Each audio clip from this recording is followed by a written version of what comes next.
Salut à tous, aujourd'hui on va faire une vidéo sur la douleur. Si surtout tu as mis des choses en place et tu es complètement désespéré parce que ça n'a pas marché, tu te sens vraiment seul et incompris, cette vidéo elle est faite pour toi. Pour comprendre le système médical est basé que tu vas voir ton médecin. Une fois que tu vas voir ton médecin, il va faire normalement une hypothèse de diagnostic. C'est-à-dire qu'il va faire une hypothèse de ce que tu as en testant et en te touchant. À partir de là, il va faire des examens complémentaires pour confirmer ou exclure toute forme grave de son diagnostic. Quand je dis exclure toute forme grave, c'est par exemple une tumeur ou un syndrome de queue de cheval, etc. Ok? À partir de là, il va proposer souvent un traitement médicamenteux, majoritairement. Des fois, il va te proposer de la kiné, certains d'autres ne vont pas te le proposer. Si ça ne suffit pas, ils vont proposer généralement des infiltrations.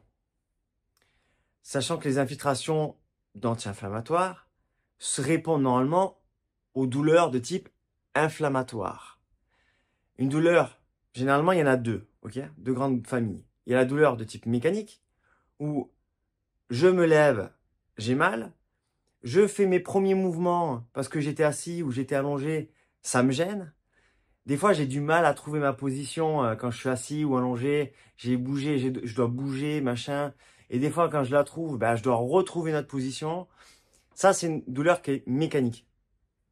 La douleur de type inflammatoire, c'est tout l'opposé. C'est je ne bouge pas, je vais bien, et là d'un coup, il y a une douleur qui se réveille. Souvent, des fois, c'est la type de douleur qui vient le deuxième période de nuit, c'est-à-dire vers 3 ou 4 heures du matin. C'est-à-dire que je ne bouge pas, la douleur me réveille. Et j'ai besoin de bouger pour aller mieux, pour soulager ça. C'est par le mouvement que je me soulage. Ok? Ça, c'est la douleur de type inflammatoire. Et souvent, normalement, une infiltration est faite pour une douleur inflammatoire. On a un peu le système à protocoler, c'est-à-dire on confond maintenant douleur avec infiltration, mais sauf que l'infiltration est faite que pour les douleurs inflammatoires. D'accord? Et c'est pour ça que beaucoup de personnes disent que ça ne marche pas l'infiltration. Parce que ça ne répond pas. Si tu as une douleur mécanique, malheureusement, il y a peu de chances que ça marche. Ok? Après, tu peux toujours essayer, tu peux toujours tester. Si tu crois que c'est ta meilleure option et tu suis le médecin, tu fais-le. Ok? Parce que je ne suis pas là pour te dire s'il faut la faire ou pas la faire. Ok? Je suis juste là pour t'expliquer certaines choses qu'on ne te dit pas. Puis au bout d'un certain temps, on va te proposer de la chirurgie. À partir de là, le chirurgien va te dire s'il peut t'opérer ou non. Et après, c'est à toi qui vas prendre cette décision, bien sûr. Il y a beaucoup de personnes qui vont refuser cette chirurgie et il y a des personnes qui vont accepter cette chirurgie. Quoi qu'il en soit, ce système de santé soigne beaucoup de personnes. On est quand même dans un pays où on a de la chance d'avoir ce système de santé-là. Par contre, il ne soigne pas tout le monde. C'est-à-dire qu'il y a des gens qui se font opérer et qui sont pires qu'avant. Il y a des gens qui se sont fait opérer et ça revient. Il y a des gens qui se sont fait opérer, ça n'a absolument rien changé. Et il y a des gens qui se sont fait opérer et qui vont mieux, je suis d'accord. Il y a des gens qui sont soignés par la kiné, il y a des gens qui sont soignés juste avec du traitement médicamenteux. Il n'y a pas de règle. Il y a des gens qui font tout ça et ça ne marche pas. Ok? Donc ça, c'est le but de ma vidéo. Déjà, pour que je me mette un peu à ta place, parce que je ne te connais pas, c'est très compliqué parce qu'on est déjà tous différents. Et le fait que tu as une douleur, malheureusement, personne ne ressent ce que tu sens, ce que tu vis, d'accord? Donc le fait que personne ne ressent ce que tu vis, c'est très compliqué pour certaines personnes. Donc, il y a beaucoup de personnes qui ne vont pas du tout te comprendre et même te critiquer. Le plus gros problème de l'être humain, c'est que l'être humain a peur des différences. Je ne sais pas si tu te rappelles, la première personne qui a découvert que la Terre était ronde, il a été critiqué et on l'a même menacé de mort. C'est-à-dire que s'il ne changeait pas de théorie, on allait le tuer. Rappelle-toi les personnes qui ont voulu abolir l'esclavage. C'est pareil. Gandhi, on l'a traité de malade. Alors qu'aujourd'hui, c'est normal. Tu vois ce que je veux dire? Donc oui, tu te sens incompris. Oui, c'est pas forcément bien. Et peut-être parce que les gens n'ont pas forcément de l'empathie pour te comprendre. Mais ce que je veux te dire, c'est que ça fait partie de la vie, même si ça fait mal. Ok? C'est à toi aussi de te dire, j'ai envie aussi de leur prouver le contraire. Tu as le droit de douter même de toi. Parce que moi, si j'étais à ta place, ou même dans ma vie, quand j'ai beaucoup plus souffert, j'ai douté aussi. Tu as le droit d'être pas bien. Il y a des jours où tu seras pas bien. Et il y a des jours où tu seras plus en forme. Et là, tu vas te permettre de faire plus de choses. Ok? Tu as le droit de douter. Et déjà, je pense que c'est la première étape, c'est se dire, ben, je doute, j'ai peur. Ou même je suis en colère contre peut-être quelqu'un ou un professionnel médical. Ben, je pense que c'est la première étape pour avancer. Ok? Parce que non seulement on vit dans une société où on te propose peu de choix, c'est-à-dire qu'on te propose un espèce de protocole médicamenteux, infiltration et chirurgie. Si déjà tu veux pas ça, t'es vite exclu. Et quand t'as fait ça et que t'es pas bien, ben t'es exclu aussi. Et on te propose pas d'autres solutions. Donc tu te trouves déjà pas forcément accompagné parce que déjà quand t'as des imageries, on te laisse les imageries, on te dit rien. Comme avant, il y avait un radiologue qui t'expliquait quelque chose. Au moins, là, on te laisse dans ton caca et le médecin, des fois, ne prend même pas le temps de t'expliquer des choses. Et le pire piège, pour moi, c'est de pas de prendre conscience de tout ça. C'est-à-dire de se dire, c'est pas normal que je suis pas bien. C'est pas normal que je suis que j'ai peur. C'est pas normal que je me sente seul. Et l'effet que tu tombes dans cette piège-là, tu vas te comparer forcément, soit aux autres qui vont bien, ou soit à ton toi du passé là. Celui qui faisait peut-être des marathons ou qui était hyper sportif. Et là, c'est dangereux. Parce que non seulement tu vas te fouetter, dire c'est pas bien, c'est pas bien, c'est pas bien, je devrais pas avoir peur, je devrais pas être en colère. Et en plus, tu te compares à quelqu'un qui est sain, c'est-à-dire qui fait un marathon mais qui a pas de douleur. C'est dangereux. Si tu veux te comparer, même si je suis pas super fan de la comparaison, mais compare-toi à ton toi de récent, c'est-à-dire par rapport à hier. Hier, j'ai pu marcher 5 minutes, ça s'est bien passé.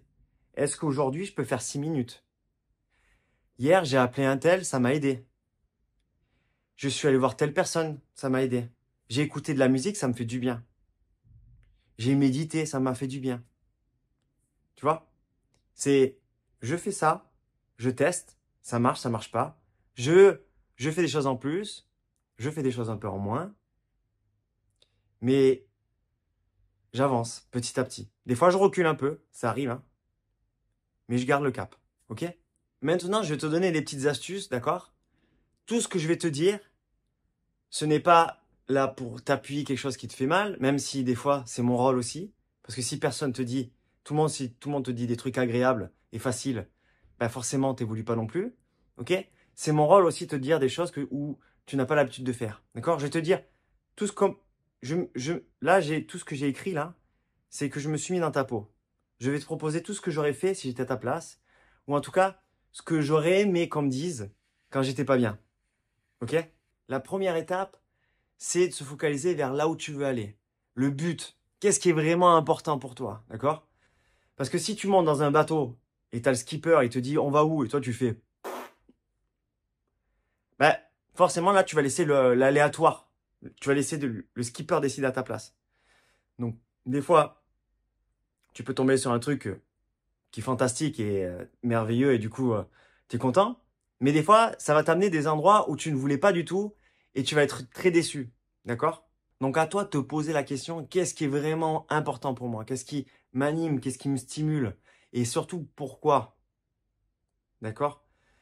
Par exemple, moi, ce qui est important la santé, pourquoi c'est important pour moi la santé? Parce que plus je suis bien, plus je peux donner du bien en fait aux gens. Et plus je peux donner du bien, plus je sais que je peux prouver aux gens que tout est possible. Qu'ils peuvent croire en eux aussi. Parce que moi, je crois tellement en moi que j'ai envie que les gens ici croient en moi aussi, mais en eux-mêmes aussi. D'accord? C'est important. Enfin, en tout cas, moi, je trouve que c'est important. Ce qui est important, c'est que tu te poses, tu prennes le temps. Parce qu'on vit dans une société où on vit dans l'abondance. Et on a tout, tout de suite. C'est-à-dire que tu veux un truc, tu le commandes sur Amazon, tu as le centre commercial qui est à côté, tu peux même te faire livrer de la bouffe. Tout est facile. Ça veut dire que si tu te poses la question, qu'est-ce qui est important pour moi, qui me donne de l'énergie, et au bout de 30 secondes, tu allumes la télé, ou tu rates ton téléphone, ou tu fais autre chose, ben c'est compliqué. Tu vois? Et ce qu'il disait Einstein, moi ça me parle. Il disait la grande différence entre un scientifique et lui, c'est qu'il avait la capacité de se poser une et simple question sans avoir la réponse. C'est important de se poser une question et d'attendre. D'accord? Parce que des fois, la réponse, elle peut venir immédiatement. Mais des fois, ça peut prendre du temps. Parce que si tu te poses une question et tu dis, ça marche pas son truc, c'est de la merde, bah forcément, c'est sûr. Je ne peux pas le faire à ta place. Je suis juste là pour t'aider, te conseiller, mais je ne peux pas faire ça les choses à ta place. Donc, il n'y a que toi qui peux le faire. D'accord? Le deuxième, c'est le processus. Les moyens que tu vas mettre en place. Parce que même si tu as la plus belle idée du monde, si tu passes pas à l'action, ça ne vaut que dalle. D'accord? Et puis même si tu es un peu perdu et que tu sais pas trop, mais que tu as une petite idée et que tu te mets... En tout cas, moi, si je suis perdu, moi, c'est ce que je ferais. C'est, j'ai ma première idée, même si c'est pas la meilleure, même si c'est pas la meilleure du monde, ben, je la prends. Je la fais. Je mets des actions en place. Et après, c'est en mettant des premières actions que je sais si c'est pas du tout là où je veux aller. C'est pas du tout, pas du tout, pas du tout là. Du coup, ça me permet de changer de cap. Ou d'affiner, c'est-à-dire, ah, ça m'a fait du bien, ou c'est à peu près ce que je veux aller, et petit à petit, j'avance et j'affine, tu vois. Mais si tu mets pas des actions en place, tu ne sais pas si c'est une bonne idée ou pas, en fait. Tu comprends ce que je veux dire? Parce que là, il y a deux types de personnes.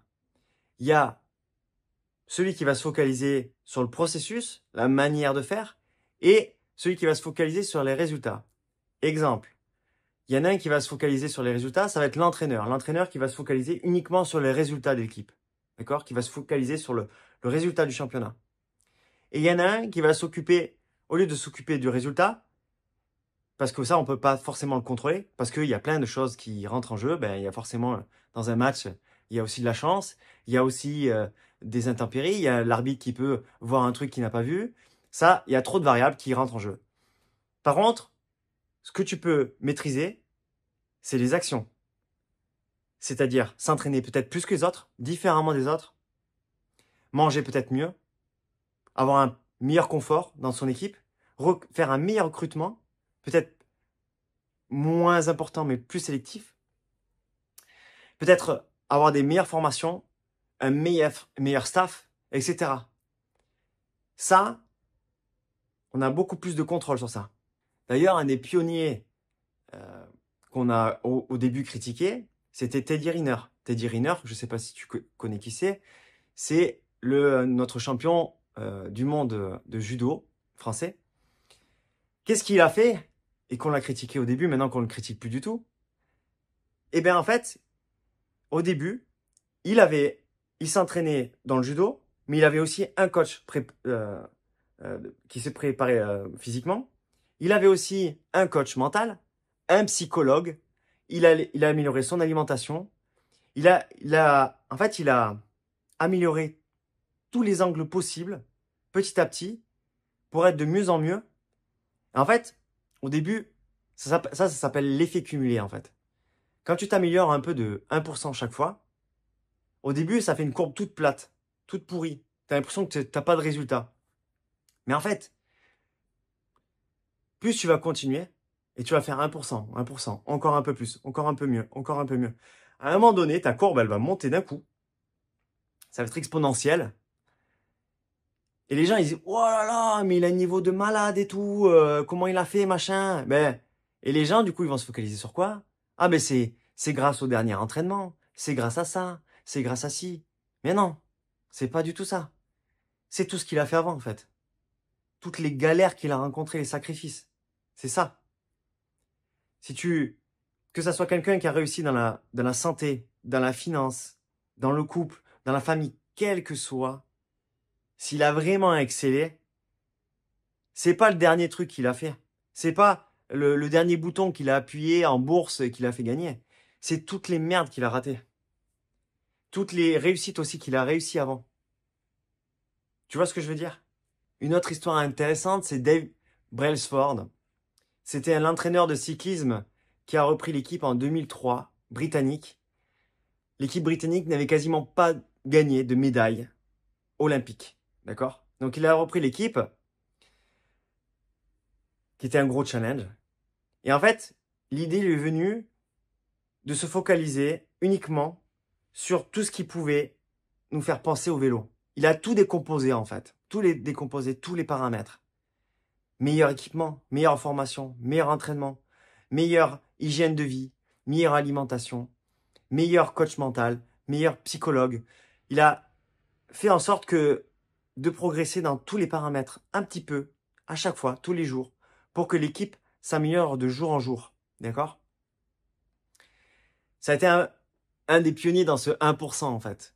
C'est-à-dire m'améliorer de 1% tous les jours par rapport à hier, mon mois d'hier. D'accord? Donc c'est sûr que quand il a eu l'équipe en 2003 et qu'il a eu les JO en 2004, il n'a remporté aucune médaille. Par contre, il a continué, jusqu'au jour où il a en 2008 et 2012, il a eu, je crois, 7 ou 8 médailles d'or et d'autres médailles bronze et d'argent, bien sûr. Alors, il y a beaucoup de personnes qui me disent, ouais, mais David, je fais quoi comme action, moi? Tu viens beau et tout, mais je fais quoi? Aide-moi. Et ça, je reçois beaucoup de messages comme ça. Mais le problème, c'est que je ne te connais pas. Je ne te connais pas. On est tellement tous différents qu'il y a un truc qui va marcher chez quelqu'un et un autre truc qui va marcher chez un autre. Je ne peux pas répondre à cette question. Il faut que je te connaisse. Parce que on n'a pas eu le même vécu dans notre vie. On n'a pas eu les mêmes souffrances aussi. On n'a pas mangé de la même manière. On n'a pas dormi de la même manière. On n'a pas rencontré les mêmes personnes dans notre entourage. Qui fait que nous ne sommes pas les mêmes personnes. On n'a pas bougé pareillement. Tu vois ce que je veux dire? Donc j'ai fait une vidéo à ce sujet. Pourquoi j'ai mal et comment je peux faire. D'accord? Mais ce qu'il faut comprendre, et que si je devais synthétiser cette vidéo, même si elle est un peu longue et je te conseille de la voir, c'est qu'un être humain, c'est un ensemble. Il y a de la mécanique. Quelqu'un qui bouge, il a plus d'énergie que quelqu'un qui est sédentaire. D'accord? Il y a de l'hygiène de vie, ou quelqu'un qui a forcément un bon sommeil et qui mange sainement, il a beaucoup plus d'énergie que quelqu'un qui bouffe que du sucre ou qui est drogué, alcoolique et qui a un mauvais sommeil. Et il y a un état d'esprit avec forcément des émotions, des croyances, etc. C'est-à-dire que quelqu'un qui sait où il va, qui danse un peu avec ses émotions, eh ben, il a forcément plus d'énergie que quelqu'un qui est rongé par des émotions négatives et qui est complètement perdu. Tu comprends ce que je veux dire? On est dans une société, on a tout séparé, tout fragmenté ça, en critiquant les uns des autres, c'est-à-dire que oh, ça marche pas, si, et on se critique tous. On n'a pas de communication, mais l'être humain c'est tout ça en fait. Tu ne peux pas, et c'est pour ça que quelqu'un qui va voir peut-être un kiné qui lui fait du mouvement, il va aller mieux, et un autre ça va pas du tout marcher. À l'inverse, quelqu'un qui va faire une cure alimentaire va le soigner et dire ah, mais fais pareil. Mais non, mais toi, tu n'es pas la même personne, d'accord? Ça va pas marcher. Et le sommeil, etc. Fais une cure de sommeil, machin, ou va voir un psychologue ou un coach mental. Tu m'as compris, d'accord?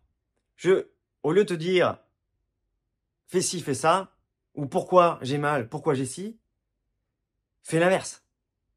Comment je peux être mieux? Est-ce qu'en ce moment je bouge pas ou je peux m'améliorer?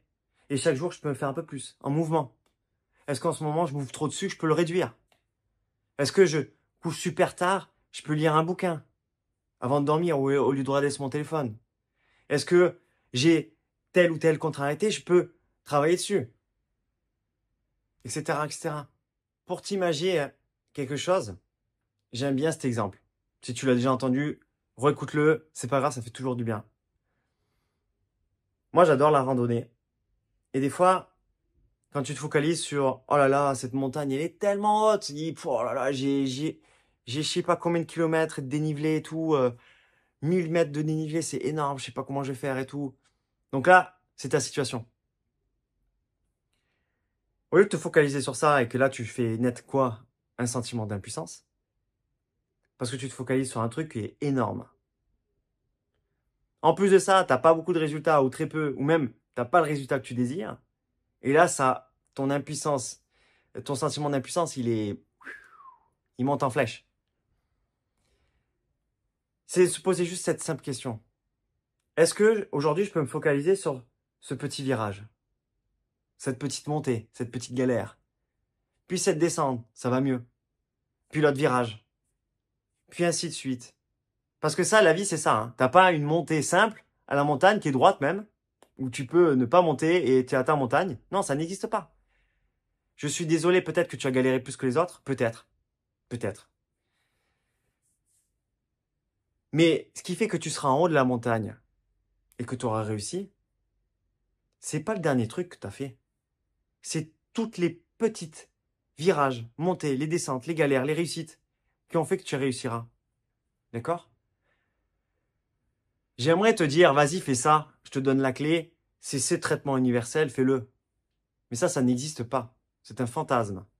Et déjà, les gens qui vendent un traitement universel qui est miraculeux, pour moi, c'est hyper néfaste. Parce que quelqu'un qui fait cet exercice miraculeux, soi-disant, il le fait, ça marche pas. Qu'est-ce qui se passe dans sa tête? Ben, mon problème, il est bien plus grave que je le pense. Mon simple problème peut-être est très grave. Et ainsi de suite. Donc je sais que c'est très marketing, hein, de trucs miraculeux, mais fais attention à toi. D'accord? Et c'est normal s'il y a des trucs qui marchent chez un et pas chez toi. C'est juste que tu n'as pas trouvé le bon outil. D'accord? Des outils, il en existe des milliards. Parce que plus tu vas te focaliser sur quelque chose que tu ne peux pas faire, que tu n'es pas capable de faire, ou même c'est face à une montagne qui est trop dure et que tu te sens impuissant, plus tu vas te focaliser sur quelque chose que tu ne peux pas faire, ça va faire naître en toi un sentiment d'impuissance. L'impuissance apprise, c'est quelque chose qui est en nous, qu'on n'a pas, qui est inné en fait. C'est facile de l'avoir, d'accord? J'ai fait une vidéo à ce sujet beaucoup plus poussée. Je te mettrai le lien en bas si ça t'intéresse, d'accord? Mais si je peux résumer, en tout cas, j'aimerais prendre juste une expérience. Alors une expérience qui est plutôt sadique, je suis désolé, mais c'est pour te faire comprendre. Ils avaient pris une cage avec un petit filet où le chien pouvait sauter, d'accord? Il y avait un endroit où il était électrifié, d'accord? C'est-à-dire que dès que le chien recevait l'électricité, il sautait, et là, il n'avait plus d'électricité, d'accord?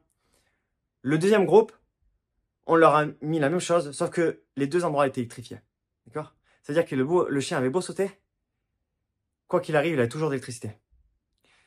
Qui fait qu'au bout d'un moment, on lui ouvre la cage, il a toujours le courant électrique, hein? On lui ouvre la cage pour qu'il sorte, le chien reste dedans. Ça veut dire qu'il se sent tellement impuissant qu'il ne se donne pas les moyens de sortir la cage. En fait, l'impuissance apprise, c'est tellement inné en nous, c'est pour nous protéger, c'est une forme de protection aussi. Hein. C'est peut-être pas le meilleur, tu vas me dire, mais c'est pour, dans ton cerveau, ça se dit, perds pas ton temps, perds pas ton énergie. D'accord? Et là, le chien, il était tellement dans un sentiment d'impuissance qu'il se dit, ça sert à rien de te battre. Perds pas ton énergie, garde-la. T'en as besoin. Ok? Donc là, je vais te poser cette question. Est-ce que tu veux vraiment finir comme ce chien ou te dire, ben non, j'ai envie de sortir de cette cage, même si je me sens impuissant en fait.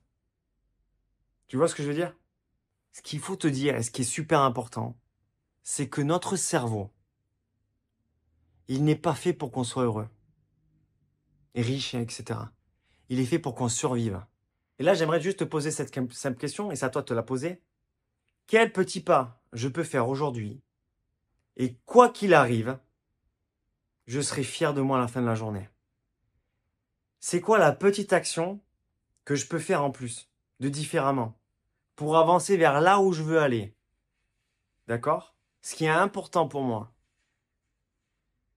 Parce que si, par exemple, je sais pas, hein, c'est un truc tout con, hein, mais tu me dis, vas-y, fais des squats, David. Moi, je te dis, bah, vas-y, c'est sympa, je fais des squats, je te fais plaisir, machin. Ok. Mais au bout d'un moment, je vais dire, mais tu sais quoi, j'ai pas envie, quoi. C'est bon, tes squats, je les ai fait, c'est bon. Alors que tu me dis, vas-y, fais tes squats, parce que tu vas être en forme, tu vas avoir de l'énergie, et tu vas pouvoir aider plein de personnes. Là, je vais peut-être faire tes squats. Et même, c'est sûr, même. Tu vois ce que je veux dire? Donc, c'est à toi de raccrocher tes petites actions vers ton but.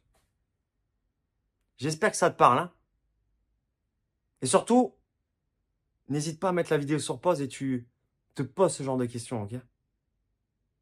Allez, à toutes. Allez, un autre point, c'est des actions, oui, mais il faut qu'elles soient différentes. Donc, soit c'est des choses en plus, soit complètement différentes, ou soit c'est des trucs en moins. Parce qu'Einstein il disait ça, et moi, ça me parle énormément.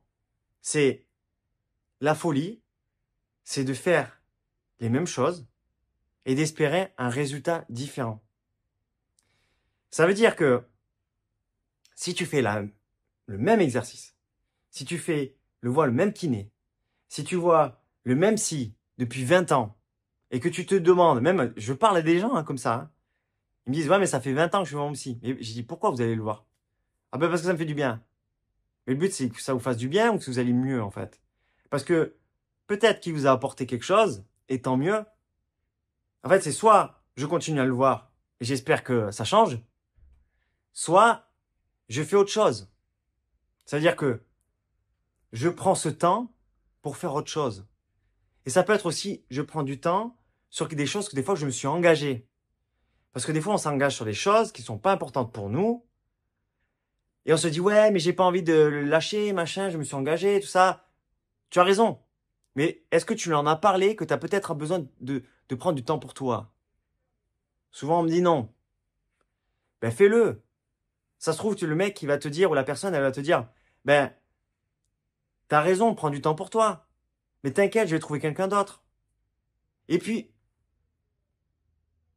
j'ai envie de te dire, si tu prends du temps pour toi, que tu lui expliques, j'ai besoin de prendre du temps pour moi, prendre soin de moi, parce que j'ai envie d'être mieux, parce que j'ai envie de faire ci et ça, parce que c'était mes telles valeurs et tout, c'est important pour moi, et que la personne, au pire du pire, elle te dit non, elle te dit je te comprends pas, ben je suis désolé, c'est pas un ami. Parce qu'un ami, alors peut-être il doit te dire les choses comme il entend aussi, il est là où te dire les choses que tu te dis pas. Par contre, s'il te comprend pas et qu'il te soutient pas, je suis désolé, ben pour moi c'est pas un ami. Donc en fait, c'est juste se poser ces simples questions. C'est qu'est-ce que tu ferais différemment? Qu'est-ce que tu ferais de plus? Qu'est-ce que tu enlèverais de ta journée? Qu'est-ce que tu retirerais de ta journée qui te pollue pour faire du temps pour toi? D'accord? Qu'est-ce que si tu voulais aller 10 fois plus vite, qu'est-ce que tu ferais en fait? D'accord? Allez, je te laisse noter ces petites questions. Ça me fait plaisir, c'est cadeau. Tu dois te demander c'est qui ce jeune? Moi, je m'appelle David Demar. Je soigne les douleurs de dos chez les gens qui ont tout essayé, d'accord? Dans le but qu'ils retrouvent une vie normale, tant sur le plan physique que mental. Je te donne une quatrième clé parce que je t'apprécie. C'est le post-mortem et le pré-mortem. C'est utilisé beaucoup dans la police, normalement. Mais on l'utilise beaucoup dans le mindset ou la psychologie ou dans plein de domaines, en fait. Alors, le post-mortem, c'est Kennedy est mort et je dois résoudre le crime qui a pu tuer Kennedy. D'accord? C'est que j'agis après la mort. D'accord? Le pré-mortem, c'est Kennedy va faire un défilé. J'anticipe toutes les menaces pour que Kennedy continue à vivre. D'accord? C'est j'anticipe mes menaces. J'anticipe les choses qui peuvent arriver. Ça, c'est le pré-mortem. J'agis avant le défilé. Je te parle de ça parce qu'il y a des choses que tu vas mettre en place et il y a des imprévus de la vie qui sont que c'est comme ça. C'est-à-dire d'anticiper tes pires peurs. Anticiper, par exemple, si le kiné va t'annuler, qu'est-ce que tu fais si le kiné annule? Il va pleuvoir, qu'est-ce que tu fais en fonction de ça? D'accord? Parce que il y a des choses qu'on maîtrise pas. C'est par exemple ton compagnon qui peut être malade, le président de la République qui fait quelque chose que tu n'apprécies pas, tu peux te faire licencier. Et en fait, c'est d'anticiper toutes tes angoisses, toutes tes peurs, toutes tes colères, toutes tes choses qui peuvent te freiner. Je me bloque le dos. Qu'est-ce que j'anticipe si je me bloque le dos? Qu'est-ce que je fais? Qui je vais voir? Quelle personne je contacte? Qu'est-ce que je peux faire qui me fait du bien? C'est tout ça en fait. Parce que soit tu vis dans la peur de me rebloquer, de me, de me faire opérer, soit j'anticipe les trucs. Tu vois ce que je veux dire ou pas? Tout le monde a peur. Tout le monde a des émotions désagréables. Et moi, le premier, par exemple, si moi je te partage les miennes pour que pour que tu comprennes, c'est des fois j'ai peur de pas soigner quelqu'un. D'accord? M'arrive beaucoup moins, mais ça peut m'arriver. Par contre, qu'est-ce que je fais? Eh bien, déjà, je me focalise au lieu de me focaliser sur les personnes que je vais pas y arriver, je me focalise déjà sur toutes les personnes que j'ai réussi. Déjà, ça, c'est le premier truc. Mais si je veux garder l'idée du pré-mortem, c'est quelles actions? Qu'est-ce que je peux faire en place pour qu'en fait, j'anticipe à cette personne que je ne puisse pas l'aider? Eh bien, en fait, tous les jours, je vais lire des choses. Je vais me former, je vais apprendre, je vais lire des trucs, je vais tester, je vais même la prochaine fois, ben ça n'a pas bien marché avec son patient. Ben la prochaine fois, je vais essayer de le dire d'une autre manière. Quel outil je peux avoir en plus ou en moins pour que je n'ai pas que je puisse répondre en plus de personnes. Tu vois ce que je veux dire? Voilà, je te partage moi mon vécu, mon expérience pour que toi ça puisse t'aider, d'accord? C'est à toi de trouver des petites clés. Je ne peux pas faire ça à ta place. Et si tu as besoin d'aide, ben fais-toi entourer, ok? Que ce soit par quelqu'un, moi ou quelqu'un d'autre, on s'en fout, ok? Le cinquième point, c'est les croyances. Les croyances qui peuvent être dynamisantes, c'est-à-dire que tu crois en toi, tu crois en quelque chose, ou les croyances qui te freinent, qui te tirent vers le bas. Tu n'es pas né avec des croyances, d'accord? Tu n'es pas né enfant et tu dis, hop, c'est bon, je crois en moi. Non, non, non, non, non, non, non. Ça ne marche pas comme ça. Les croyances, ça va agir inconsciemment, bien souvent, sur ton comportement et tes décisions, d'accord? Je te prends un exemple. Je prends souvent cet exemple, mais parce qu'il me parle beaucoup. C'est un enfant, tu lui répètes toute sa vie, c'est un gros caca. Forcément, qu'est-ce qu'il va mettre en place? Qu'est-ce qui va se passer? Ben, il va avoir des résultats de caca, malheureusement. Sauf si un jour, en grandissant, il va se dire, ben, je vais peut-être lui prouver que je suis pas un gros caca. Il va douter de ses références qu'on lui met dans la tête. À l'inverse d'un autre enfant, où à chaque fois qu'il réussissait, on lui disait, ouais, toi, ouais, et on lui fait un gros bisou. On lui a pas attaché la même croyance. Tu vois ce que je veux dire? Il y a des gens qui ont cru en eux et qui n'ont pas réussi. Malheureusement, c'est comme ça, c'est la vie.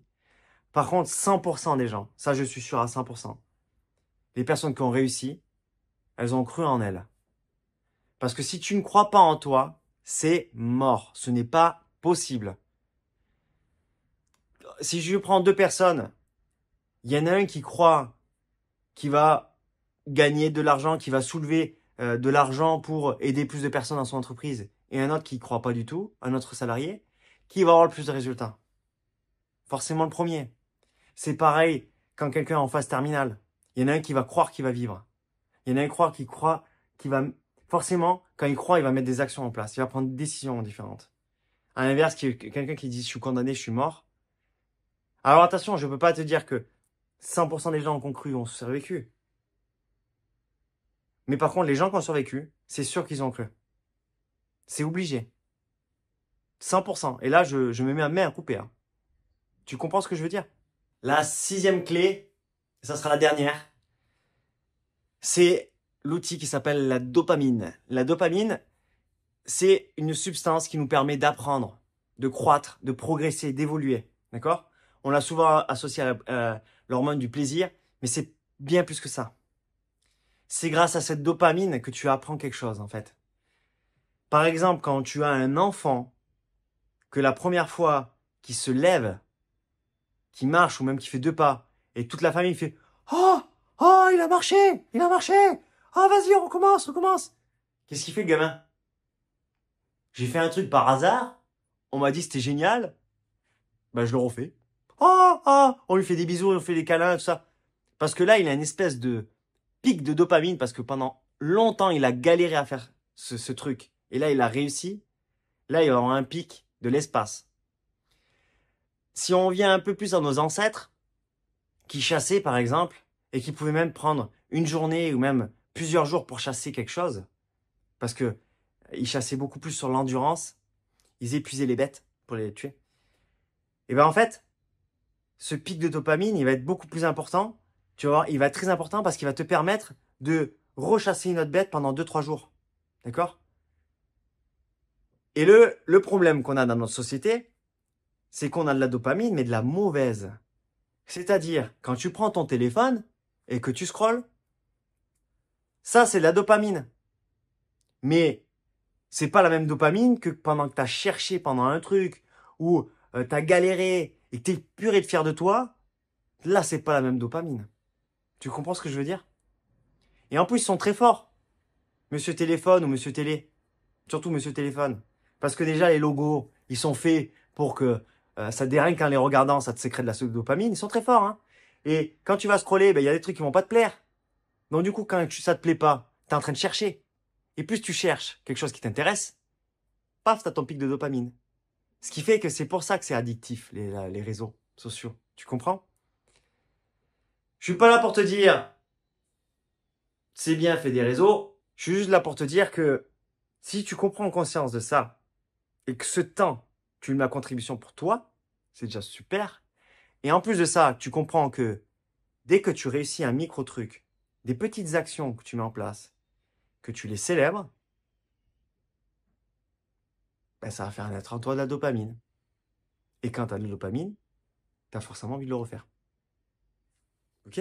Donc, à toi d'être ce petit enfant qui est en toi et qui a envie de progresser et d'évoluer, malgré les galères. Ok? Allez, je t'offre un bonus. C'est vraiment parce que tu es sympa. Le bonus, c'est vraiment un point où les gens qui ont excellé, ils ont mis l'axe dessus. Cet axe, c'est l'environnement. L'environnement, attention, c'est pas parce que, pour moi, tu peux être dans un endroit néfaste et réussir, et qui ont même des milieux défavorisés, qui ont des vies de dingue, qui sont hyper heureux, ok? Par contre, d'en prendre conscience, c'est-à-dire que même dans ce milieu, tu peux réussir, mais que tu arrives à prendre conscience de peut-être de t'éloigner d'autres personnes et te trouver des personnes qui te tirent vers le haut, tu n'vas pas avoir la même trajectoire de vie. Je te prends des exemples, d'accord? Imagine, on prend une personne qui est pas bien, que ce soit physique, mental ou les deux, pas d'importance.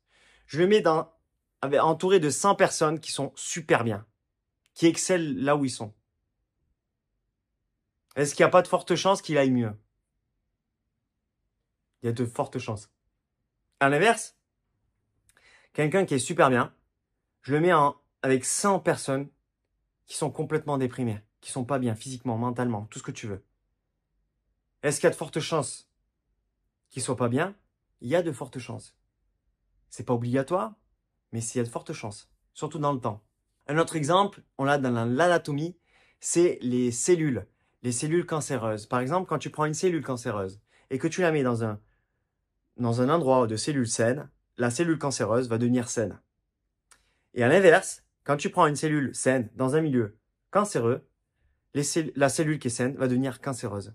Et en plus de ça, les cellules qui sont autour, qui sont saines, vont se regrouper vers un amas de tissus cancéreux et vont devenir de plus en plus cancéreuses. Ce que je suis en train de te dire, c'est qu'en fonction du milieu, ça peut se changer de trajectoire de vie. Tu comprends ce que je veux dire? Donc là, je suis là juste pour te rendre compte d'un truc. C'est ton entourage ou même les professionnels de santé.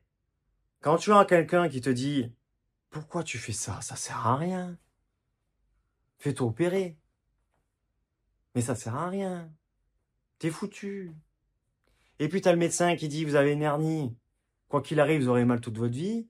Vous avez de l'arthrose. Ça frotte entre les os, c'est usé. Ça va se dégrader. C'est encore pire de pire en pire. » Et ça peut être aussi les chirurgiens qui vous dit vous faites un faux mouvement, vous allez être paralysé.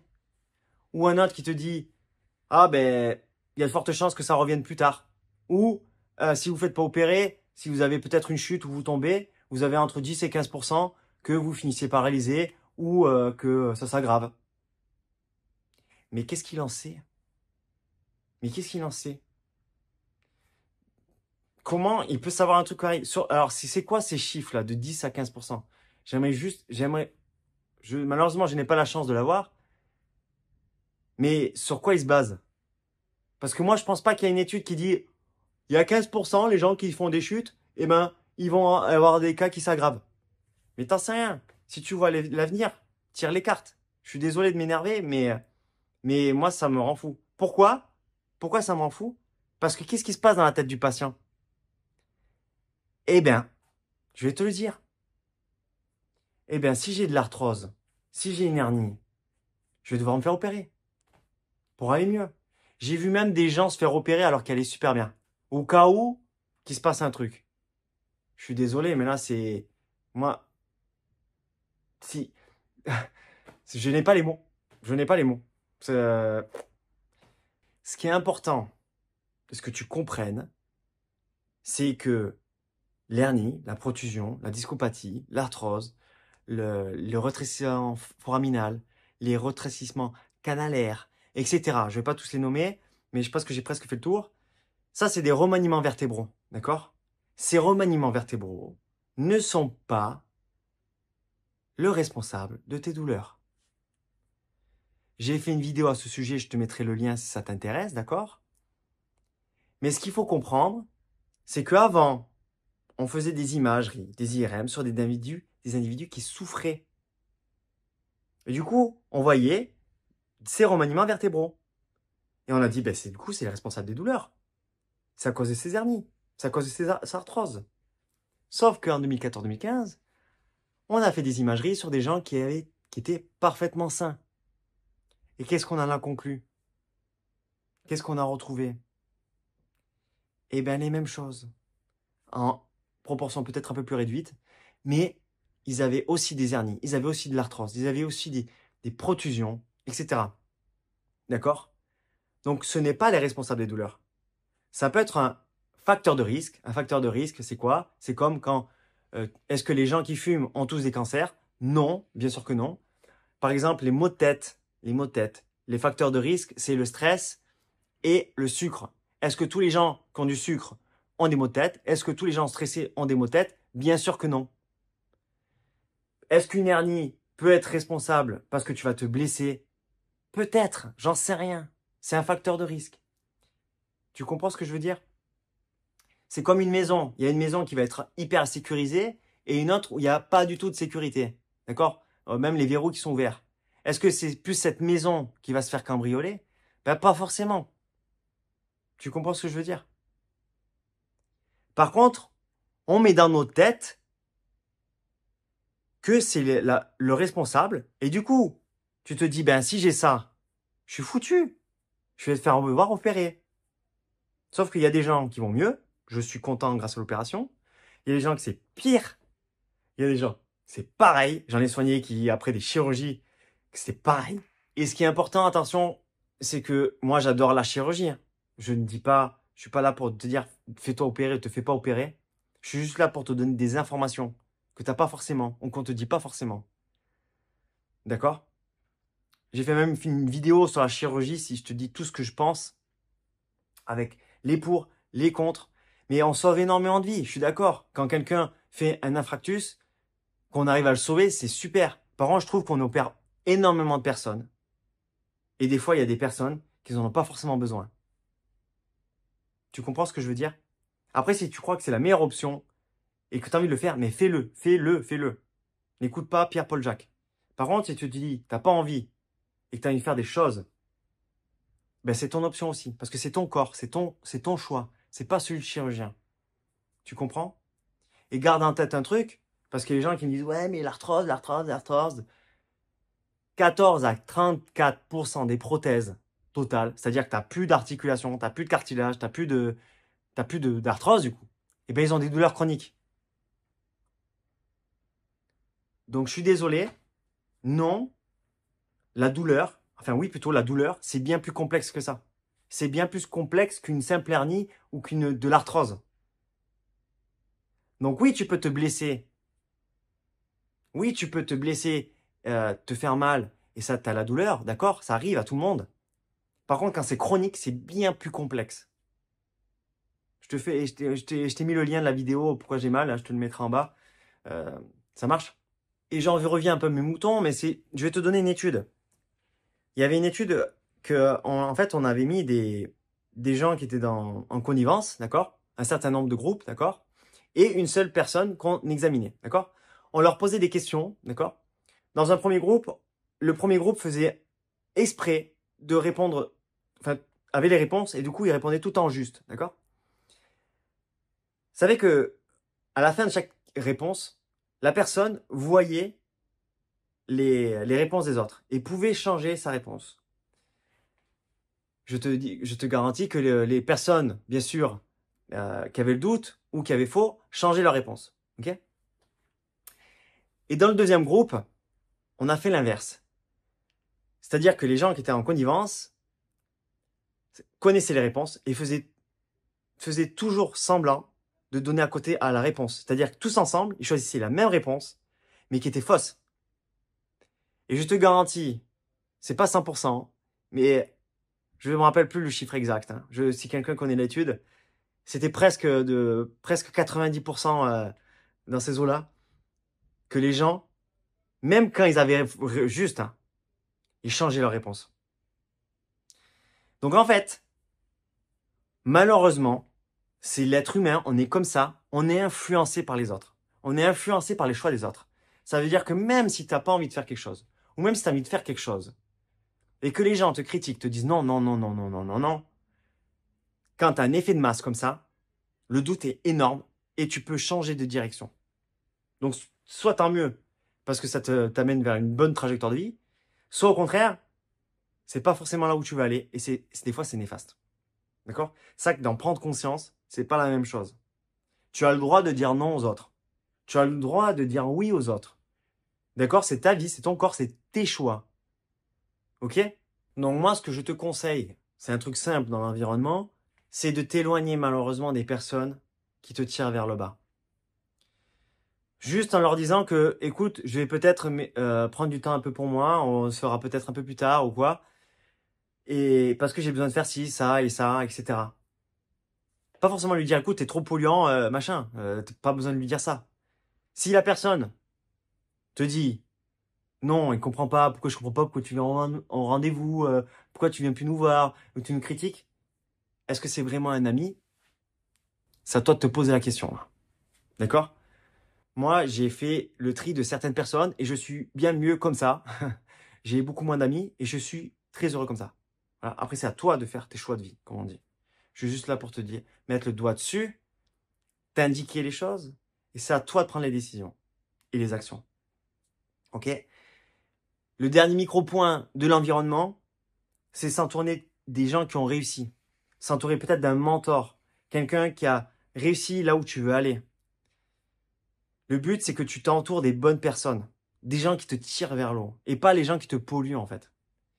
Parce que plus tu vas t'imprégner des gens, ça peut être lire un bouquin, lire des témoignages inspirants. Moi, j'adore ça, lire des bouquins, des témoignages inspirants. Ça te prend les tripes. Et ça te démontre que tout est possible en fait. Tu comprends ce que je veux dire? Ça, il faut que tu t'aides de quelqu'un. Ça peut être par mon aide ou l'aide de quelqu'un d'autre. Il n'y a pas d'importance. Le but, c'est que tu ailles mieux, d'accord? Et que tu avances. Donc, entoure-toi des bonnes personnes. Ok?